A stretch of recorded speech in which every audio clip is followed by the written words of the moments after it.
Blood of Dragons, Volume 4, Dragon Rising. Chapter 1, Watchtower.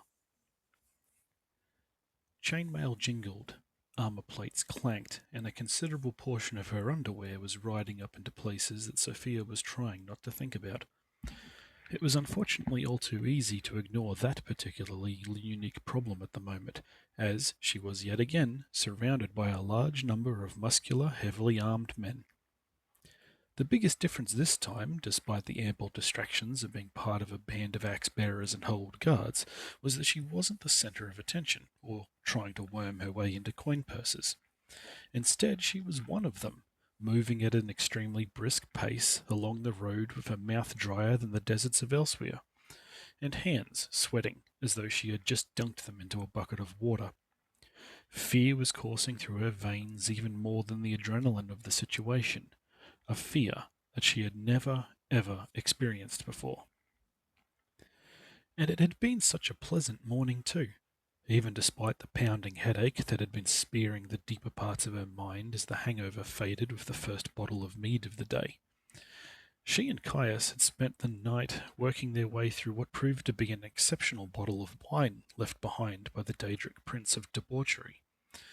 They had even proven that the mercenary business was sometimes worth it, as she woke in one of the Bannermare's rooms rather than in the stables or the gutter. But then it had all gone horribly, horribly wrong. By the time they had staggered their way up to the city's keep, Dragonreach, the sun was already high in the sky, but delivering the Dragonstone soon proved to be the easiest part. Farengar, as Kaius had correctly guessed before they had even entered the enormous edifice, was practically bouncing on the spot with glee from their return. But as they were about to exchange the heavy obsidian tablet for an equally heavy pouch of septums, everything changed. The commotion was obvious enough, especially the way that Whiterun's marshal, Irilef, practically kicked in the doors of Farengar's study and stated in no uncertain terms that Farengar was to come with her. The Hold's marshal summoning the Jarl's personal wizard was never a good sign at the best of times, especially in such a manner, and these were certainly not anything close to the best of times.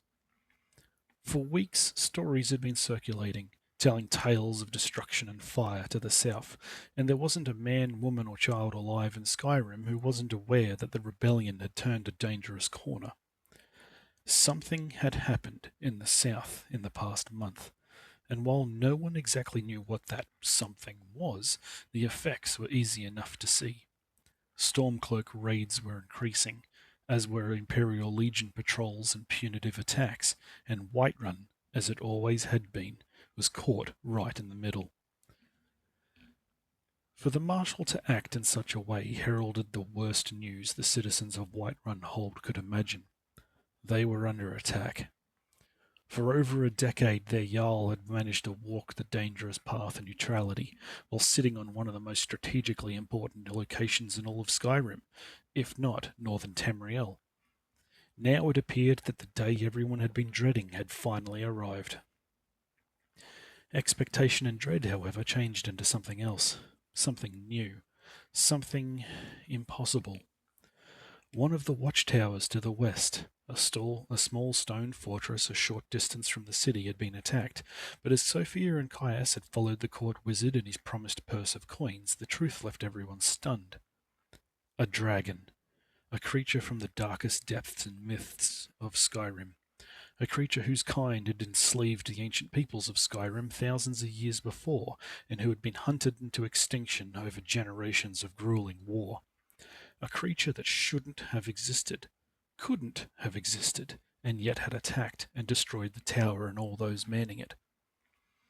Normally such a tale, a warning or message, would have been ignored, a tall tale from someone drunk or otherwise intoxicated by a powerful blend of local mushrooms perhaps, but the first messenger was soon the first of many. Whiterun, with its tiered districts built into and onto the spire of stone in the sea of grass, ensured that its people lived its lives with marvellous views of the region. But this had simply proven to be a double-edged sword. Many, many people had been able to witness the destruction of the watchtower with their own eyes, and had even caught glimpses of the creature responsible. To his credit, Jarl Bulgroth was no fool. He couldn't afford to be if Whiterun was to maintain its independence, while crushed between the iron might of the Empire and the cold determination of the Stormcloaks. His reaction and orders were swift. His retinue of huskarls was to be assembled and deployed to ascertain the situation firsthand, but such a situation warranted more. After all, the Dova of legends were creatures of death and fire, whose very words brought cities and castles low. The legends even spoke of how it had taken literal divine intervention before mankind broke free from their enslavement. Everyone who could fight or hold a weapon would be required, and Sophia and Kaius found themselves in the wrong place at just the right time. Any other Jarl would have hesitated or considered his options, but not Jarl Bulgroth the Greater. He took one look at Kaius and Sophia, and some of the other people occupying his great hall, and ordered all those of martial bearing to assist.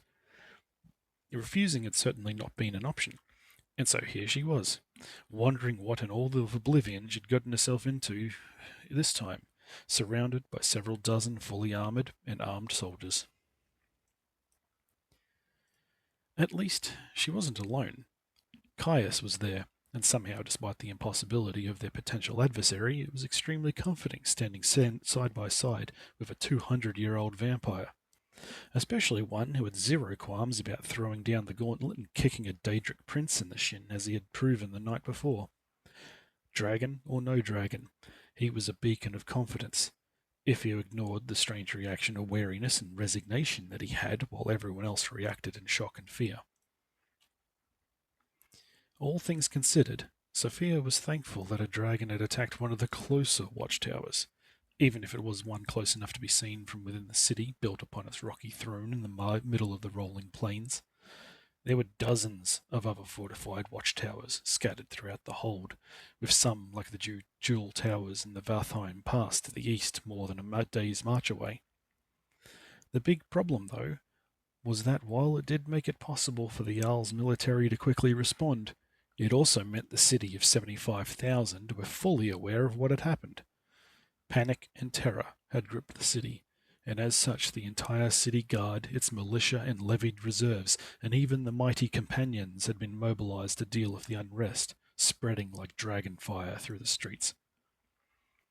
And so here she was, surrounded by a ragged column of chainmail and plate-armoured huskarls and ferdmen, marching along to the point of jogging towards the pillar of smoke rising into the clear blue sky. Smoke, fire, and something that smelled suspiciously like roasted pork was being carried on the breeze, and combined with the bitter taste of sweat and fear around her, it was increasingly damaging to her calm.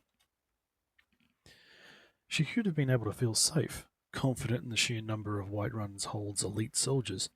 In fact, the vast majority of Jarl Bulgroth's personal retinue were present, but the sweating faces of his huskarls, while mostly hidden behind spectacle helms and chainmail aventails, still revealed wide-eyed expressions. There was not a single man or woman among their number who didn't reek of fear, their heads turning and gazing into the sky, or locked onto the broken, crumbling ruin of what had once been a tall and powerful fortification. Talos preserve us. Even surrounded by their comrades, such a statement was even more dangerous than whatever had broken the watchtower, and Sophia heard the muffled jingle as the speaker was elbowed in their side.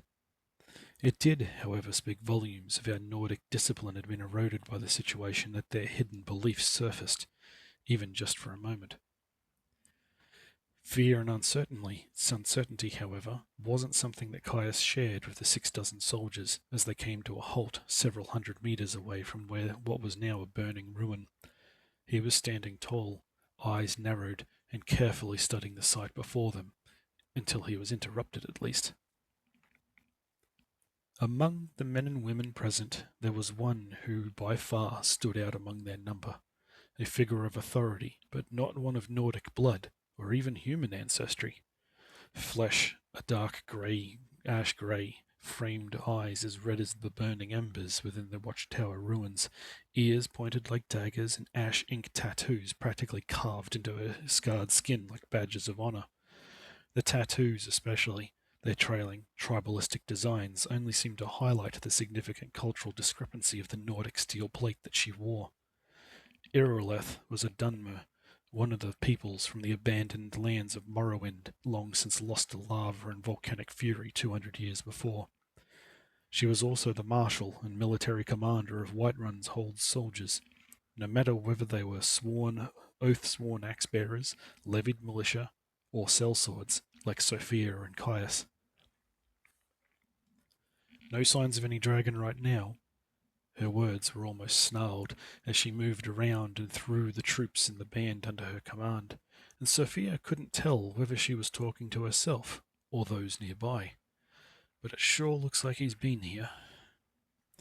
That would have been obvious, even to a blind moth priest.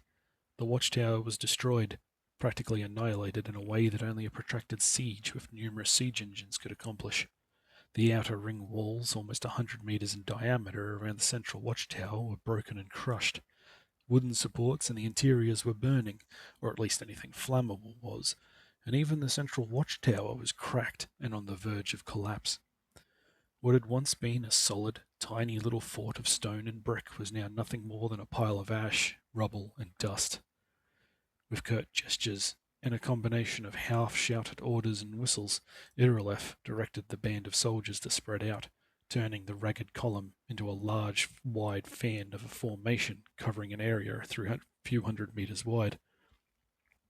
Sophia took this opportunity to ignore the Dunmer woman's commands and practically slid alongside Kaius as they picked their way over clumps of hardy tundra grasses and boulders poking out of the rolling countryside. Kaius was staring, studying, silent, his face grim and mouth pursed tightly as they crunched their way over the long burnt furrow of ground several dozen meters in length. The heat that rose out of the soil was incredible, and Sophia noted with some deep concern that in places the ground itself had been melted into tiny shards of glass from impossible heat. "What do you think?" It was a dragon. There was a growl in his voice that somehow made her mouth drier. She had heard it several times before, and it always heralded a fight. Such a statement, and the weight of its words, though, were almost more than the great mountain throat of the world that blotted out the horizon to the south, and she shivered. He knew what caused this destruction. He had somehow seen or experienced it before, but questions were churning through her mind, struggling for dominance amongst themselves. So what do we do? Even surrounded by the elite of Whiterun's military, the way Caius's jaw moved as he ground his teeth together was telling. He had no issues, almost picking a fight with Sanguine the night before, but now he was clearly on edge and weighing his options. The worst part was that she wasn't entirely sure why they were still here in the first place. Kaius wasn't the sort of person to run from a fight, but he was definitely thinking about it as they picked their way over the increasingly scorched and damaged ground. If things go the way I think they might, we hide. If things go even worse, we run. Run. From a dragon. The clank of metal from his pauldrons rubbing against his breastplate for a moment was surprisingly loud in the stunned silence that surrounded the ruined watchtower. If I do start running, make sure you try to keep up. The trick, though, isn't going to be outrunning the dragon, but outrunning some of the others. Such a cold, dispassionate logic from him was somehow more chilling than the prospects of being attacked by a long-dead legend. Not once in the past month had he shown any inkling that he would sacrifice others in his place, and the realization that he was truly concerned was horrifying. "You have seen something like this before." "I have." The thought that had been struggling to make its way to the forefront of her mind finally succeeded in shouldering its way through the panicked mess to reach her tongue, but she paused, feeling the chilled ice in her belly. While now he was clad in newer and better steel armor and chain-mailed leathers, when they met in the stables, Kaius smelled of ash, smoke, and death. His armour and equipment was tattered and on the verge of ruin, and the way that several pieces were burnt or singed left creeping realization blooming in her mind. The rumours had been rife throughout Whiterun for weeks now, tales of destruction and fire and a town wiped off the map. Helgen had perished to sword and fire, the latest casualty in the Stormcloak rebellion, but like all stories and details, these were as varied as those who spoke them. A Stormcloak raid, some said, an Imperial cohort attacked and destroyed by the rebels in a town that would share their fate. The propaganda was normal and expected, but some of the details seemed a little too far-fetched, especially those that they would swear not only that the province's military governor, General Tullius, was present, but also so was the leader of the rebellion, Ulfric Stormcloak. The rumour that the Jarl of Windhelm had been there was the part that Sophia refused to believe, especially how some of the rumours had spoken about how the Nordic Jarl had somehow been a prisoner when the town was attacked. He was a legend, and had been for more years than Sophia had been alive, and so she wasn't surprised when such legends grew as they had the habit of doing so. Over the past week she had heard the stories that a dragon, not Stormcloaks or the Legion, had destroyed the town, and so, like everyone else, had chosen to ignore them. Now things were different. Now she had some truth lying before her, and some of those claims were true, and so she asked Kaius directly about what she now suspected. At Helgen? Kaius almost stopped in place, turned, and looked at her with something approximating a smile despite the grim nature of the situation. He was amused, and a little impressed that she had put two and two together in such a way. Yes, it was a dragon at Helgen, and I was there when it happened. A lot of the tavern tales and gossip mongers have been more correct than they have realized. They were a lot closer to the fort now, the gatehouse less than a dozen meters in front of them, that was nothing more than a pile of shattered masonry and flickering embers. It attacked and destroyed the entire town and almost everyone in it. But not you. Obviously not. Some of us who were lucky or smart enough either hid or ran. It wasn't the first time I fought such a creature, so be ready to do either, or even both of those things if it returns. Sophia didn't need to be told twice, especially as they began picking their way carefully over the broken gatehouse, seeing the way that many of the others were following them or taking advantage of the several breaches in the outer wall. There were bodies, or at least things that might have been once belonged to bodies, scattered about the ruins, and more than enough signs of a one-sided slaughter. A leg lay in the fort's interior, its owner nowhere to be seen, and some distance away a portion of the fort was coated in a copious amount of blood that was too much to be from a single person. What was worse was the other signs of exceptional violence that had claimed lives. A wall that was still molten and cooling from incredible heat, another portion covered in ankle-deep ice frozen into vicious shards. Everywhere else was covered in remains of those who had been stationed at the fort, their bodies broken, rent, and shattered by incredible strength. Shaw's bones. Did it kill them all? A Huskarl knelt over one of the many charred cadavers, seeing the way that the hapless individual had been fused into the position that they had died in. Nothing was left but blackened flesh, a rictus grin where the mouth hung open in a silent scream, and white bones as it lay with arms extended in the useless attempt to stave off its demise. So incredible was the flames and heat that had killed the soldier that the metal plates and chainmail had turned molten and run like water, fusing into their flesh and dribbling into the ground in streams of silver. Sophia would never admit that she was afraid. She would admit to everything else, hungry, happy, horny, but never, ever scared. Even at the worst of times in the dark shadows of ancient barrows filled with undead, the fear never moved a muscle on her face. This time was different. This time she could feel her stomach churning, the trembling of her fingers, and the solid, unyielding mass pressing into her heart and lungs like she was being suffocated by a stone. Something that had never happened in thousands of years had happened, and she was now standing knee-deep in it. Only Kaius's presence and the fact that he alone moved through the ruins without the slightest concern kept the screaming terror at bay, and she watched as he moved carefully around tumbled walls and ruined corpses. For a moment he lingered, gazing at the side of a wall blasted with such heat that the stonework was still partially molten, and a pair of the fort's inhabitants nothing more than shadows permanently frozen in their last moments of existence. "Any survivors?" Erleth's voice was the only one raised above that of a whisper. The men and women under her command reduced to muttering prayers and oaths to all the gods, banned or otherwise, and more than one jumped at the sudden noise. Until that moment only the faint breeze, the crackling of fires, and the sounds of armoured men and women moving over tumbling stonework were the loudest sounds in the destroyed fort. There were no survivors. Not a single one remained, and even the handful of soldiers that attempted to check the broken, partially collapsed watchtower were forced back from the blazing fires within its ruined interior.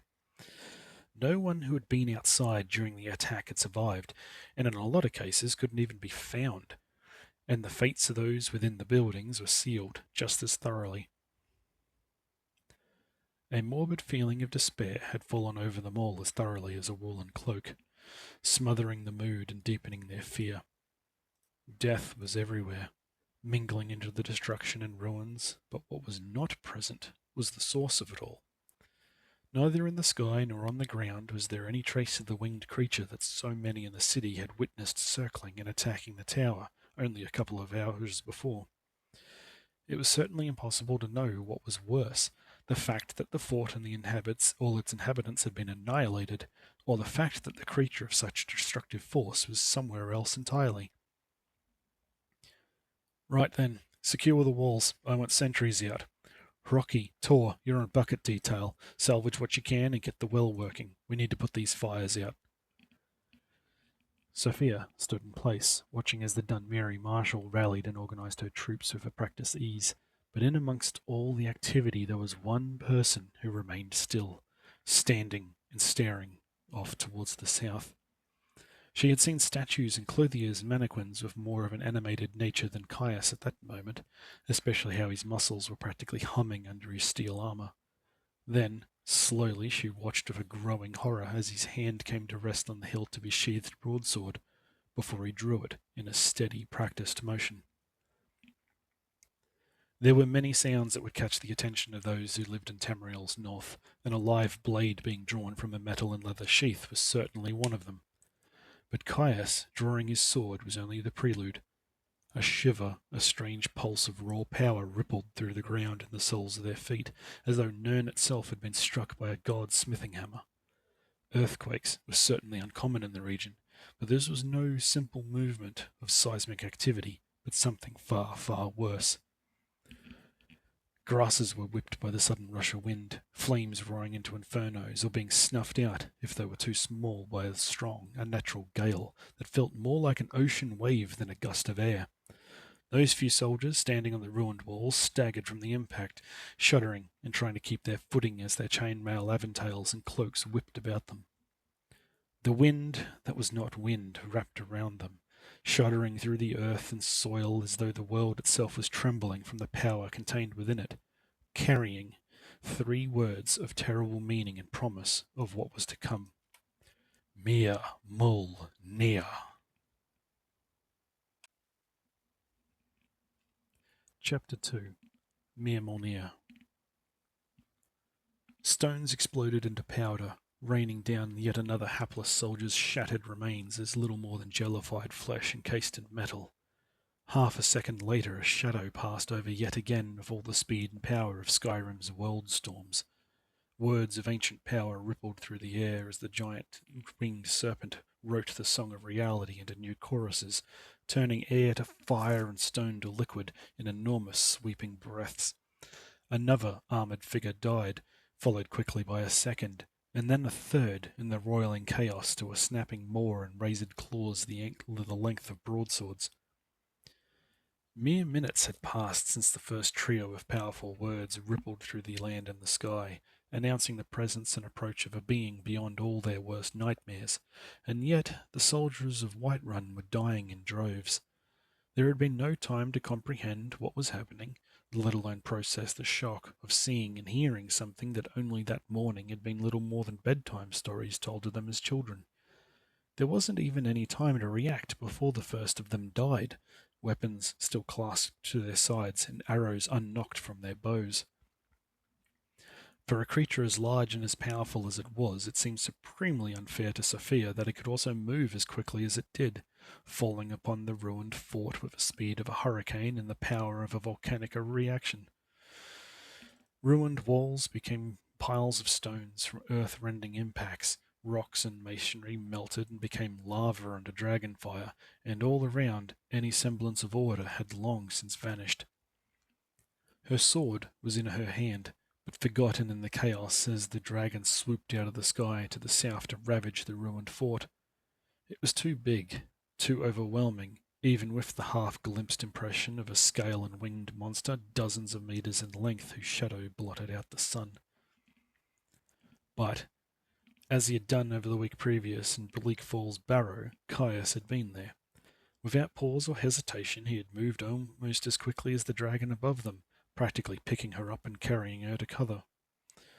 Somehow, among all the panic and confusion, the shock and fear, he even managed to push and shove a handful of the others along with him, as they took cover against the broken outer walls. Many of the guards, the ones that hadn't been immediately killed, were following suit, or scattering in whatever direction their legs could carry them. And only the rare few were doing what little they could to fight back with their bows and crossbows. Gods be damned! A roaring buffeted them all as a winged shadow passed over them once more, the scream of terror from its latest victim being cut off in mid-breath. A second of absolute soul-destroying terror, a crunch of metal and bone, and the scream ended, yet eliciting nothing more than a scowl from Kaius as he huddled with the small group. "This will be the last time I am without a bow."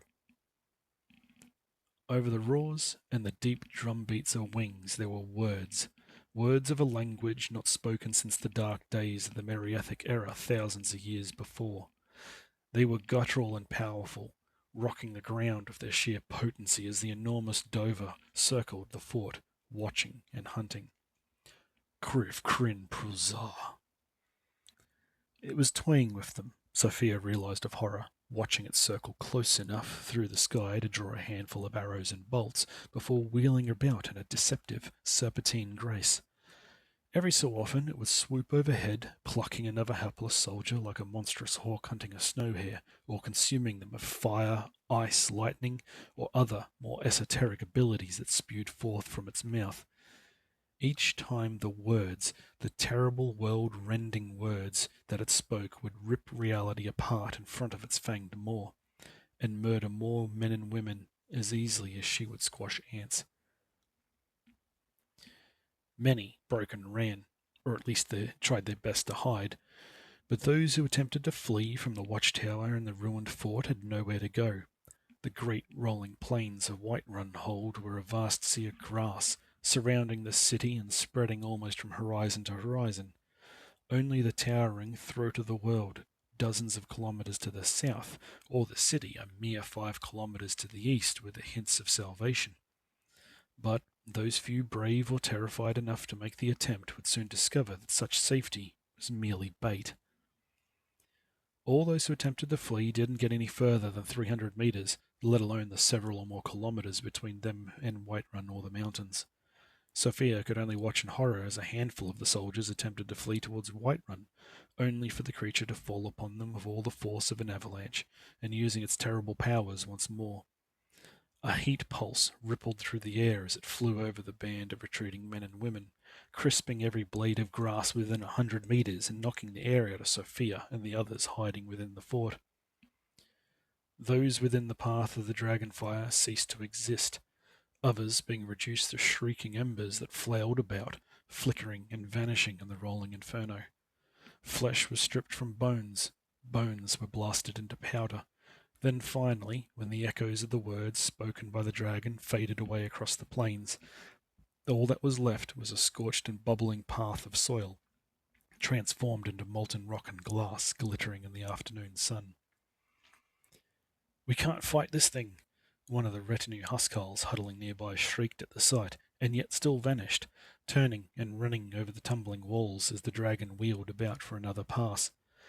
The others for the moment seemed content in following Sophia's lead of doing their very best impersonations of being a rock, and remaining exactly where they were.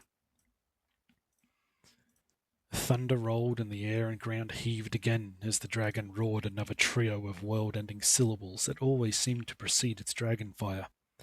Yoltor Shul crackled like a volcano, the words thundering the sky and air itself apart as they were spat out of a scaled maw lined with fangs. For several moments it hovered in place, almost casually flapping its wings. It buffeted the ground and all those nearby, as it purposely drew out the last word in an effort to sustain the flames.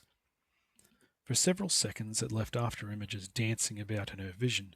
Sophia could only turn her head and feel her flesh burn from the ambient heat until the pressure lessened and the dragon moved on once more. The flames, however, remained, an all-consuming inferno that faded away with no sign of the panicking, terrified soldiers that had been sent to dine with their ancestors in Sovngarde.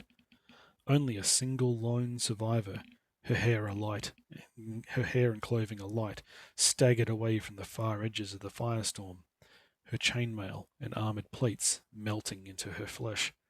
For a moment or two she staggered onwards through shock-numbed pain, unable to even scream through seared lungs as she fell on her face. Irileth! The word cracked through the air like a whip, jolting through them all in their huddled group as the only figure not frozen in terror lunged forward. Kaius had been watching the dragon every second since he had spotted it, but now his attention was on the dark-skinned elf huddling a few meters away. Irileth! Whiterun's marshal shuddered, as though she had a bucket of ice water dumped over her, her red eyes turning and looking at the man who had grasped her by the shoulder. There was shock on her features, which strangely enough was almost as terrifying as the dragon to Sophia. Irileth was known in the city for being one of the toughest and most capable women in the entire hold, especially from working her way to the top of Whiterun's military, in spite of her Dunmerry heritage and gender in an extremely racist culture. What? Gather whoever you can and get the fuck out of here. Another roar of world-ending words were almost felt rather than heard, and this time a portion of wall almost 10 meters wide exploded into powder a short distance away.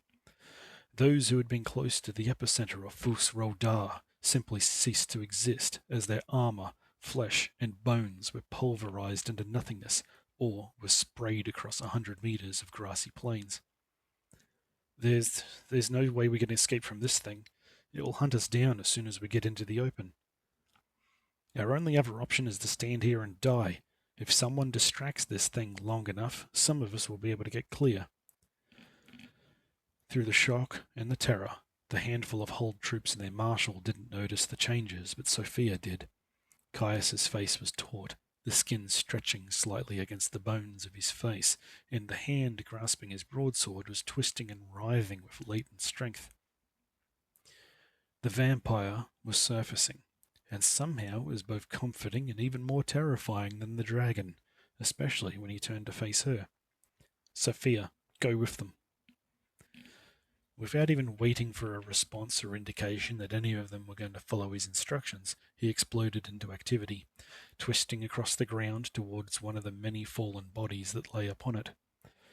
This particular corpse had been one of the first to die, plucked from the walls by clawed feet that simply gripped, squeezed, and released the armoured-plated huskarl as easily as Sophia would have crushed a grape between her fingers. Chainmail had burst along with the body underneath, and even the steel of the Nordic plate armour had been deformed and cracked by the dragon's strength. All that was left was the burst and crushed body, splattered wetly across the ground where it had landed. But among the gore-streaked ground and liquefied flesh lay the soldier's weapon, a powerful composite bow, and a handful of arrows that were still blessedly intact, that were snatched up in passing. Slithering in full sprint against the fort's ruined inner courtyard, Kaius was moving with a liquid grace that only he could, scaling a portion of the wall with his acquired bow in one hand and a fistful of arrows in the other. Discipline and fear were powerful motivators, and Irileth and the others surprisingly wasted no time, moving out of their meagre protection, huddling against shattered walls and scaling over the mound of rubble between them and the fort's exterior. Sophia followed close behind, terrified out of her mind, but also sparing glances to the man standing on the shattered ramparts in full view of the circling dragon in the sky. Everyone else who had stood and fought had died, and easily half of the troops that had sallied out to the watchtower were dead, but such a challenge, or otherwise tempting target, was obviously too much for the dragon to resist. Wings swept back behind itself, and it dropped like a 100-ton boulder through the sky with the sound of a roaring storm, and struck.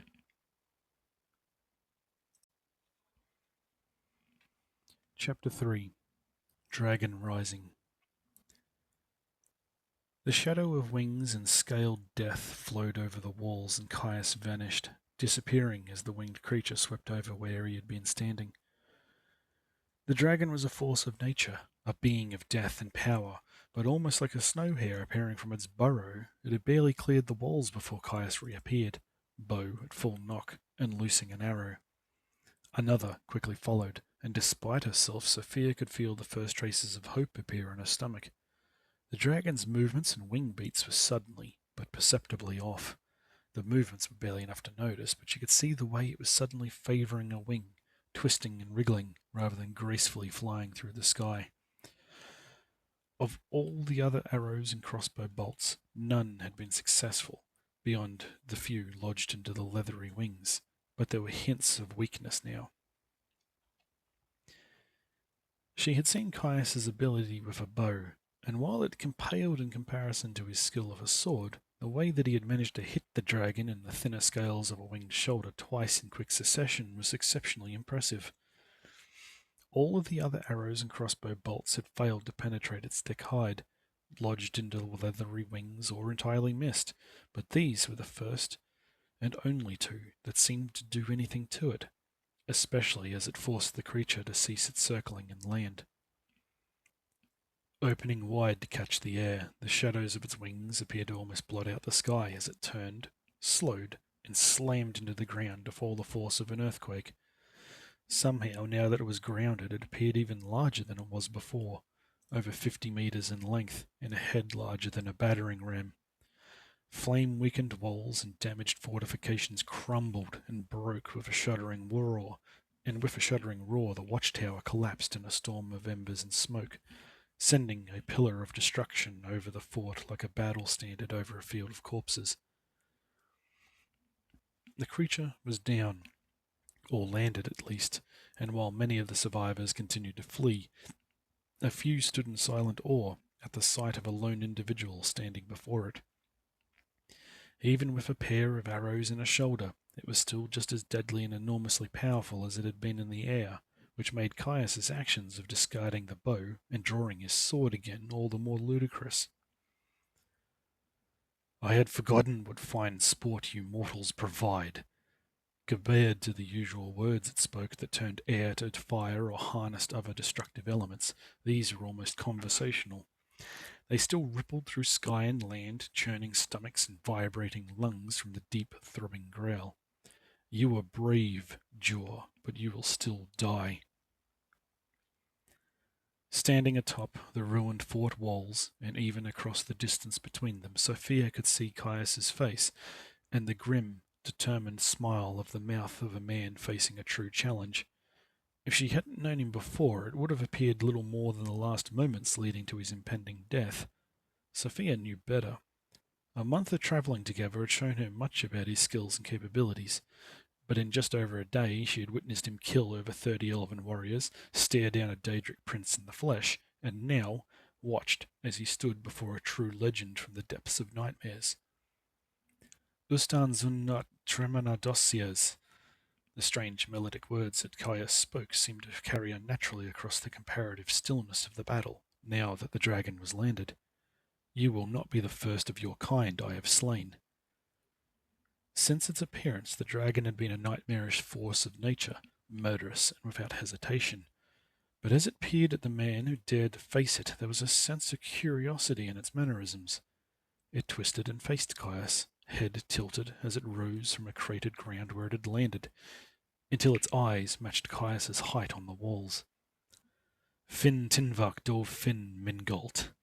A growl that sounded suspiciously like a laugh of some sort sent slivers of fear up Sophia's spine as she watched the growing amazement and dread. That is a surprise. The creature's attentions were fully fixated upon Kaius now, something that many of the survivors were taking full advantage of, but Sophia, like several of the more courageous, curious, or shocked, remained, standing a few hundred meters away. Somehow, she knew that Kaius was speaking further words to the enormous being, especially as it writhed and twisted like a serpent, almost as though it was pacing back and forth before the ruined fort. Whatever further words he spoke were lost to the wind and the thunderous impacts of the dragon casually clawing its way over the broken, rocky ground towards him. Neither mare nor Dover appeared willing to make the first move, or, at least, until a great serpentine head lifted even higher into the sky, looking down upon the mortal who dared to stand before it, and roaring the world-ending words, Yol Tor Shul, to bathe both man and walls in dragonfire. Even from a few hundred meters away, Sophia and the others who remained were forced to shield their eyes and turn their faces away from the power of the dragon's shout. It was almost as worse as staring into the sun, and even the heat could be felt from where they stood on the plains surrounding the destroyed fort, threatening to singe hairs, and even starting fires in the dry autumn grasses hundreds of meters away from the actual dragonfire. This was what had broken the fort and killed dozens, leaving behind little more than shadows and dust on blasted stonework as the only trace of their existence. There had been nothing that had managed to stand before such elemental fury from a creature born from shards of time itself, and yet, as the rolling thunder of the dragon's voice faded and the flames died away, something did indeed stand. Surrounded by partially molten and rapidly cooling stones, forced down onto one knee and surrounded by a shimmering halo of energies, Kaius remained defiant, his magicka protecting him from the power of the dragon.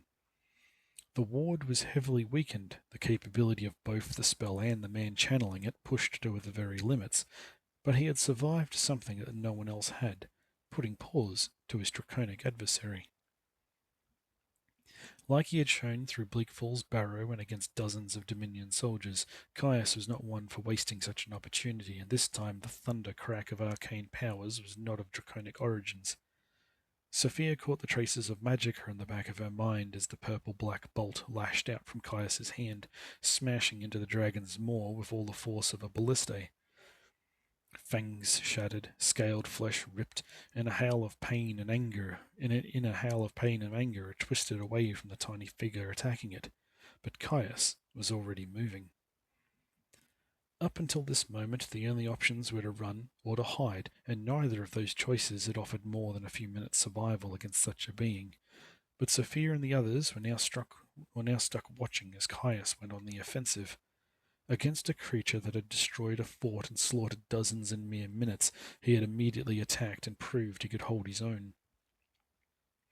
Sword in one hand, the other surrounded by a veil of flickering, magical unlights, Kaius leapt from the still cooling wall and rolled as he hit the ground.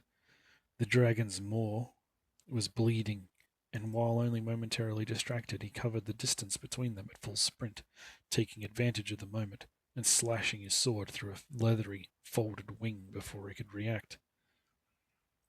Wounded twice within minutes by the same individual, and 3 times if the pair of arrows lodged in the shoulder were counted, seemed to be more incredulous to the dragon than the handful of soldiers that watched them from afar. It was almost as though it was struggling to understand that a lone human was not only standing up to it, but was successfully injuring it, even despite the relatively inconsequential nature of such injuries. The fact that it had been wounded not once but twice seemed to confuse it for a moment, which Kaius wasted no time in exploiting. Steel met dragon flesh, swiping at a clawed wing and drawing blood from the thinner scales in its fingers, causing it to recoil as he tried to maintain his proximity to it.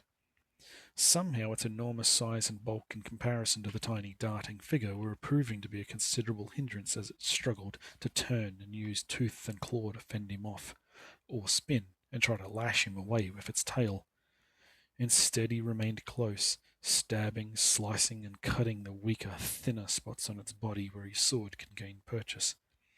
Throat, seams in its wings, limbs, and even hind legs felt the kiss of his blade, drawing out the creature's blood in pressurized spurts as it roared with pain and annoyance at the comparatively tiny injuries.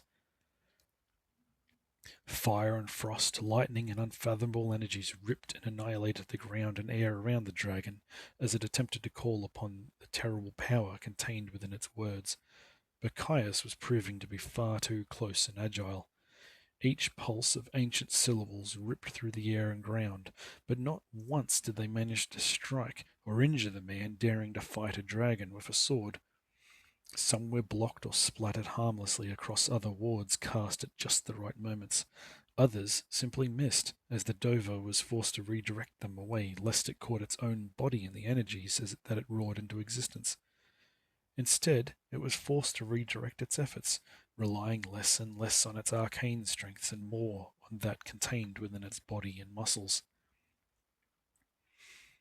Even without its breath and the power of its words, the creature was enormously powerful. A head as solid as the mountains slammed like a whip, impacting with rock-shattering force before being dragged in a wide semicircular arc that filled the air with powdered stone and rock shards. Pulverized dirt, crushed masonry, and several dozen centimeters of topsoil fountained into the sky, and yet even such an attack failed to touch the darting figure that hacked and stabbed into its flesh. Ysmia's grace. Sophia stood in a small group of hold troops, a mere handful of the bravest, bearing witness to such a battle, and the Huskarl's muttered oath was merely giving voice to what they were all thinking. How can he stand against such a thing? None of them could notice, but she could see the signs now that she knew what to look for. His movements were too precise, too clean and smooth, and above all else, far too fast to be a mere mortal man's. It was his curse, his vampirism, and all the long years of his life and their experience that had been provided by them that was allowing Kaius to stand alone against a destroyer of armies. He dodged and weaved attacks that would have obliterated any of those witnessing before they would realize they were even dead. He cut and stabbed and continued to wound the creature relentlessly. That was not to say that it was a one-sided fight. Sophia had seen how hurriedly cast wards had managed to stave off the worst of the dragon's words of power, and at some point he had shed his cloak as it was reduced to ash and embers on the breeze. His armor too was battered from glancing blows that even his vampiric speed and reflexes had failed to evade, but cut by cut he was beginning to wear the creature down. Sliding over the ground of deceptive and terrifying grace, the dragon slithered and clawed its way up and over the ruined fort's wall in an effort to distance itself from Kaius's flashing blade. Blood was streaming from several of the deeper wounds on its body, its face partially torn and bleeding from yet another pair of magical bolts of energy that Kaius had cast against it. But he was just as relentless. Only the fortress walls and its size allowed it the speed and ability to slip outside the range of Kaius's broadsword, twisting around to face him, with their earlier positions reversed. Now it was Kaius's turn to be stared down upon by the enormous creature, a shimmering glow of energy surrounding him as he prepared for the inevitable assault. Wings spread wide, a roar buffeted the land and sent pulses of power rippling through the grasses and great expanding wings away from its terrible majesty. From wingtip to wingtip it was dozens of meters wide and almost matched the entire width of the ruins fort's outer walls, and even from a distance Sophia could feel her guts clench at the way it seemed somehow larger still. It appeared capable of blotting out the horizon, a symbol of uncontainable fury and unstoppable destructive power, and with great drum beats it began to rise into the air once more. On the ground it was disadvantaged. the smaller size of its opponent too difficult to deal with when Kaius moved within sword's distance, and instead it sought to return to its true domain. In the air, it had annihilated the fort, killing all those within it and decimating the force that had sallied out to investigate. Now, instead of a single lone man injuring it, it attempted to regain its advantage. But Kaius, Sophia had learned during their time together, was a careful, precise, and cunning opponent. This was to be something that the scaled creature would learn the hard way. Leathery flesh as thick as her wrist expanded and took in the air as the dragon beat its wings to fly once more. But during the fight, Kaius had been doing more than simply drawing blood. The arrows still lodged and twisting within a winged shoulder joint were a considerable hindrance to the creature's attempts to become airborne, but were only the smallest of its injuries. Soft flesh across its body had been targeted, sliced, gashed, and cut open, and there was no softer portions than the great webbed sections of its wings. Compared to the rest of its body, the membranes between the long, finger-like bones in its winged forearms were exceptionally fragile. Within the first few powerful beats, its wings practically fell apart, ripping and tearing like shredded cloth. Its wings were even larger than the sails on the enormous warship Sophia had seen in the Port of Solitude some years before, and like the vessel, the dragon's wings were useless when shredded. Screaming with pain from the movements ripping the holes wider, it lost all chances of becoming airborne and fell those meters it had managed to lift itself into the sky, dropping like a falling mountain. Stone walls crumbled, ruins and piles of masonry shifted and flowed like water, and what little remained of the section of wall exploded, sending chunks of stone hurtling all around like hail. It had been brought down, a creature of unparalleled ferocity and destructive powers by a lone individual with little more than a salvaged bow and a simple steel broadsword. To those watching, and especially Sophia, she could feel the sense of hope buoying their spirits, and despite herself, a smile was attempting to break out on her face. All the fears, all the terror and horror was flooding from her and the others nearby. He was doing the impossible, and doing it right before their eyes. Wounded, writhing, and struggling to lift itself from where it had landed, the dragon may have been injured, but it was still incredibly dangerous. Enormous furrows were dragged through stone, as though they were heat-softened butter from great talons, and a hole in the walls was torn open large enough for an entire warband to storm through it, had it not been a blasted ruin. Fire, ice, lightning, and pulses of energies rippled and spat into the air around it as it attempted to drag itself free from the ruins, but its prey had become its assailant. Charging with sword in one hand and magic wreathing his other, Kaius was moving with all the speed of someone who had a very slim and rapidly shrinking chance of victory. With its wings in tatters, its body cut and gashed in numerous places, it was still very much alive, but for little more than a heartbeat it was trapped, stuck, and unable to move from the striking figure. Steel crafted from Skyrim's iron earthbones flashed and cut deep into a muscular neck where it met the scaled, horned skull, punching through the protection of the scales and into the flesh and muscle underneath. At a glance, the strike may have appeared as though he was swinging his broadsword like a woodsman's axe, but there was a control and dexterity to the movements, a preciseness that allowed the blade to cut deep into the spine and nerves between the thick bones of its neck. There was nothing it could do.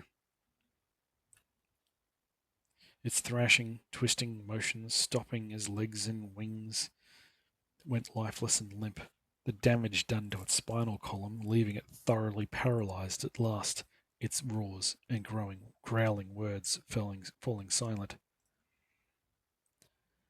An armoured boot pressed into a horned skull the size of a battering ram, sword gripped steady and tight in gauntleted fists as dragon and vampire stared at one another. Even where she stood, Sophia could see the burning shape in the draconic eye, an eye larger than both her fists, staring in a combination of hatred and horror at the man who managed to best it. Kaius had no hesitation, though, drawing back his arms and stabbing the enormous reptile through the accusing organ, taking advantage of the softer nature of its eye to thrust his blade to the hilt in search of its brain. With 60 centimeters of Nordic steel lodged into its skull, the great worm writhed and twitched for a heartbeat, before finally succumbing to the embrace of death.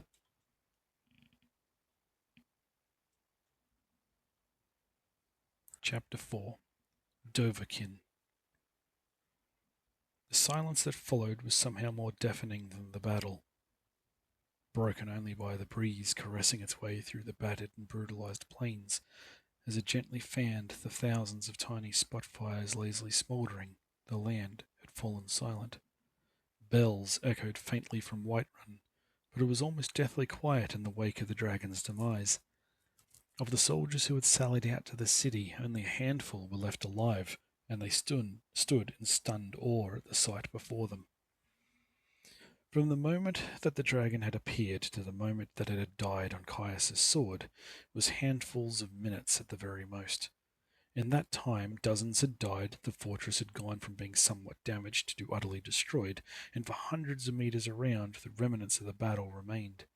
Some areas burned or had been blasted into great furrows of molten rock and glass, while other portions were torn, shattered, ripped up, or even covered in ice.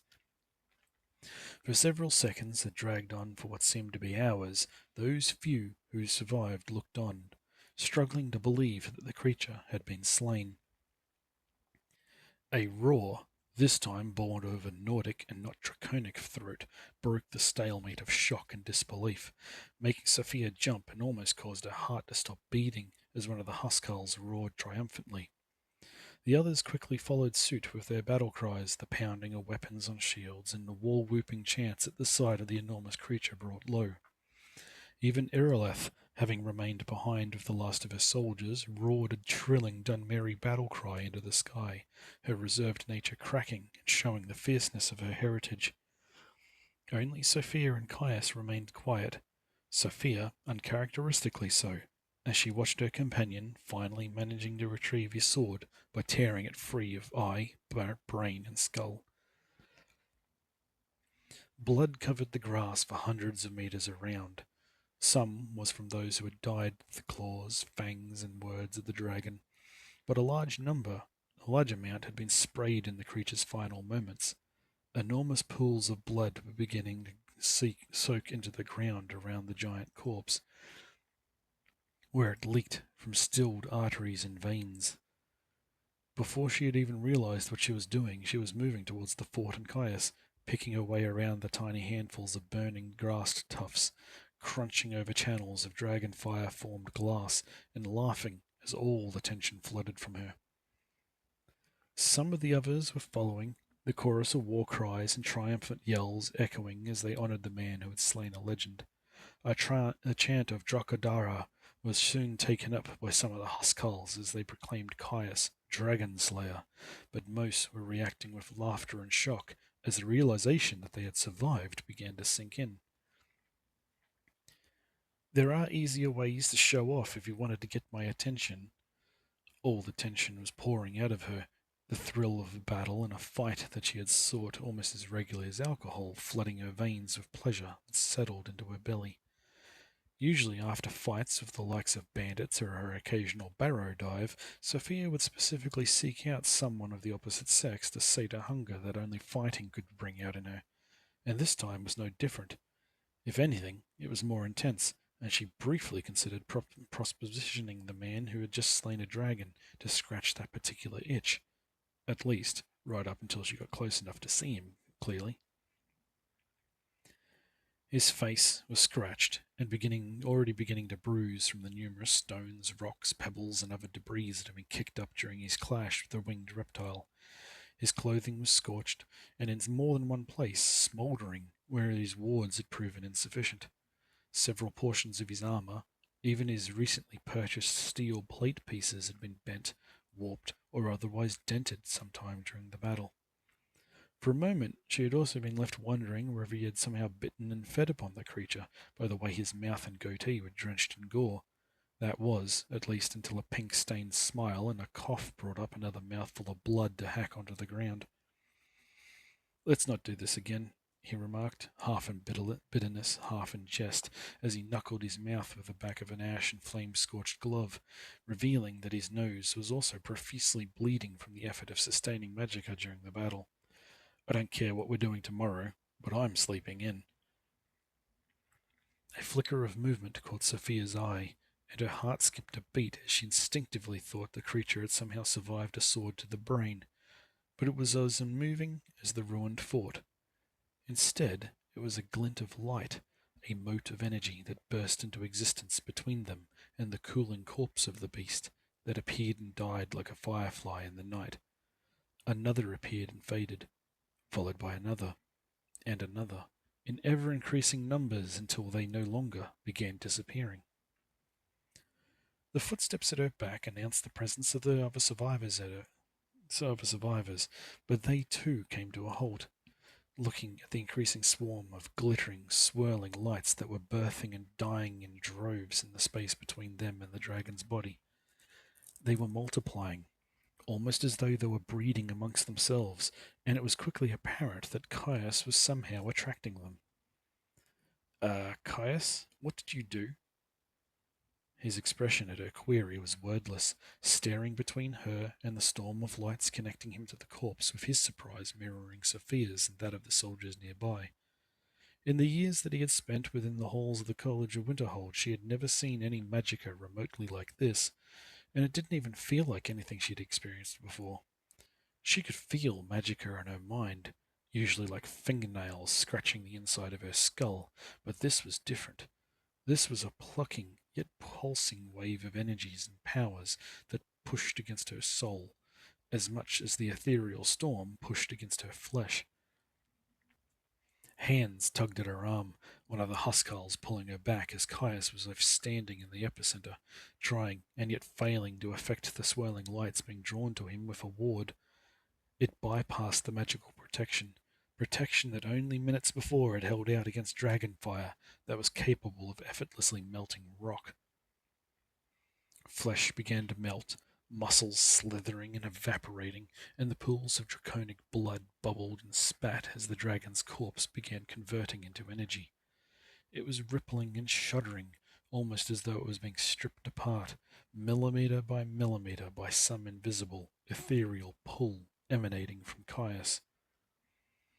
Multicolored tendrils coursed across and through the ground, wrapping around Kaius's legs like the creepers and vines that grew in the depths of Falkreath Hold. It ensnared him, gripping him tight, burning away the slick blood of the dragon that had stained his body a deep crimson, and adding it to its billowing mass. Through the halo of crackling power, almost invisible in the eye of the storm, Kaius was roaring, straining against the energies that bound and compressed him, but something had changed. The lights were no longer surrounding and swirling around him, but were now ripping into him, surging through skin and muscle and bone with all the force of the dragon's shouts. His roar was no battle cry or demented laugh of someone facing a challenge, but one of pure, nerve-frying agony. The sound was more horrifying, more visceral than those men who had died before the teeth and fangs of the dragon, and there was nothing Sophia or the others could do except watch as he screamed continuously in the storm of power. In the lights flowing from the dissolving remains of the dragon, Sophia soon found herself seeing things taking form within the impossible shapes within. Unfurled wings, a roaring mouth and head of scales and fangs ripped free from its physical remains and rushed forward towards and through Kaius, all the while screaming in silent, mutual agony. Wrapped in the spectral energies of the twisted draconic essence, Kaius continued to scream, hands clenched into fists, throat raw and straining, and every vein protruding as a second draconic essence appeared. It tore out of his body, a second, similarly powerful draconic essence somehow ripping out of his flesh as the first had from its physical remains. The two ethereal beings came together, wrapping around each other in a central vortex like a pair of winged snakes in an 8-story tall spiral. Ironclad scales writhed and twisted around each other, jaws snapped and bent at impossible angles, and wings rippled and extended as they both merged into one singular dragon light. It was only through a feverish glance to the closest huskhull and the others nearby that Sophia realized that she, and she alone, was seeing what lay within the storm of lights. The arcane was unfathomable and unreachable for most, and historically and culturally the Nords had little interest in the magical arts at the best of times. Everyone around her was stuck in place, staring at the pain and agony Kaius was undergoing, and the power flowing out of the dragon and into him. But she was the only one that could see the impossibilities centered around her companion inside the glowing storm. There were dozens upon dozens of individuals, men and women alike, that flickered and writhed and changed so quickly that trying to see individual faces was like trying to hold back a river with her hands. In the center, though, surrounding Kaius as though he was possessing the ethereal being, was a creature that Sophia recognized. A Dremora, a humanoid creature of oblivion, of rage and hatred, and yet it was screaming, mirroring Caius' stance and actions perfectly as a strange twisted shadow of the man surrounded by the swirling light.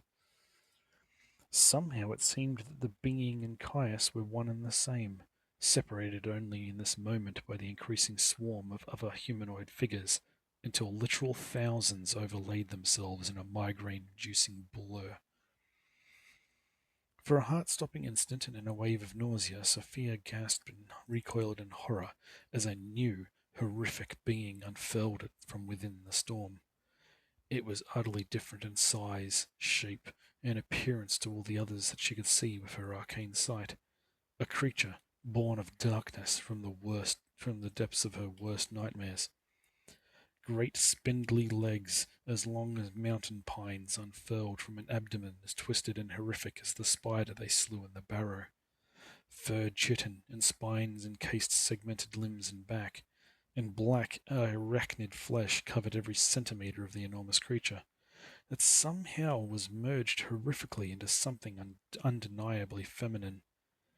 It was larger, far larger in fact than the frostbite she and Caius had slain in Bleak Falls Barrow, and it matched the dragon essences in size, and somehow was even more horrific to behold. There were no fangs or a dripping maw set in a head covered by a multitude of eyes, but instead a tall, massively proportioned head and torso of an impossibly beautiful elven woman, jutting out of the spider's body. A perfect mixture of beauty and horror that thankfully lasted for a mercifully brief time before it vanishing from her mind's eye.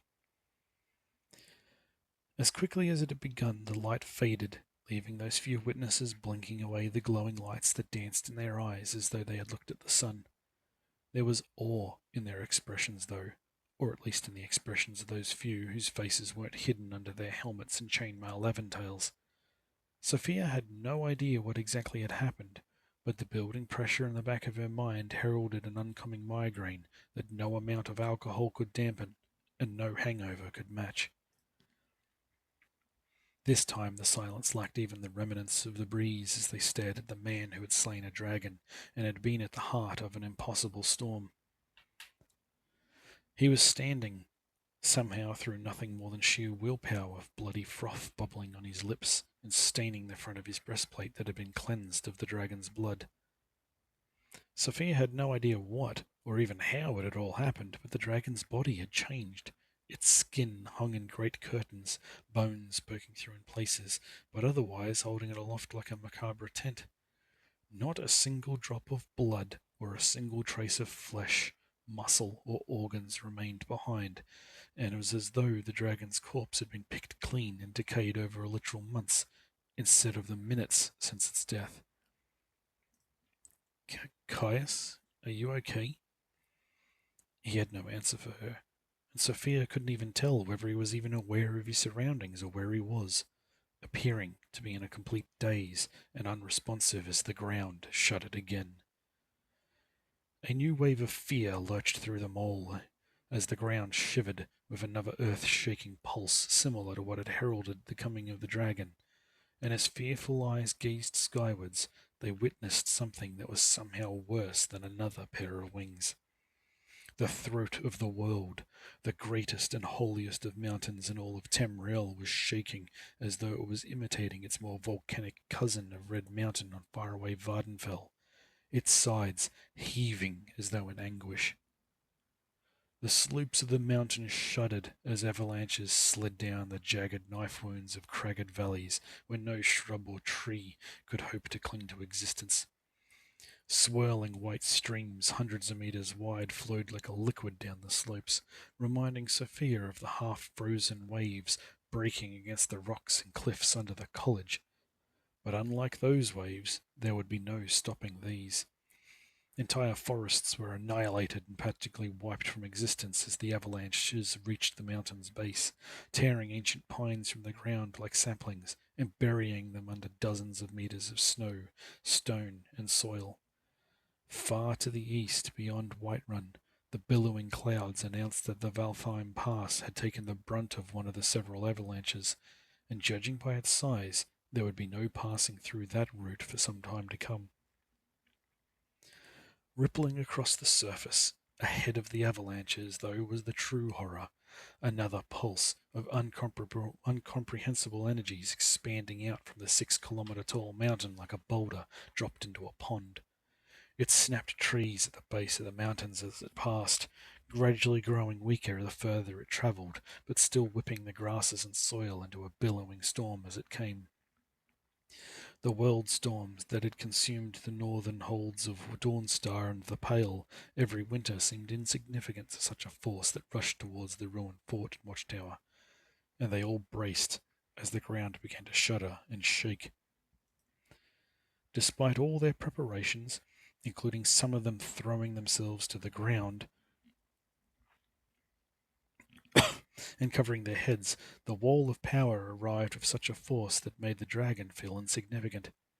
It knocked the wind from their bodies, throwing some down next to their more prepared comrades, and while it violently staggered Sophia, somehow she managed to keep her footing. She had been punched and kicked in dozens of bar brawls, less than the force than with the energy pulse, feeling the dust, dirt, ashes, and handful of embers being thrown into her face as it rushed past.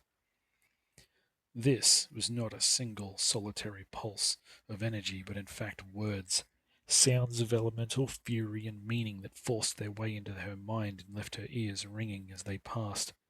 A trio of words, spoken as though one, and yet shaking the ground to its very roots.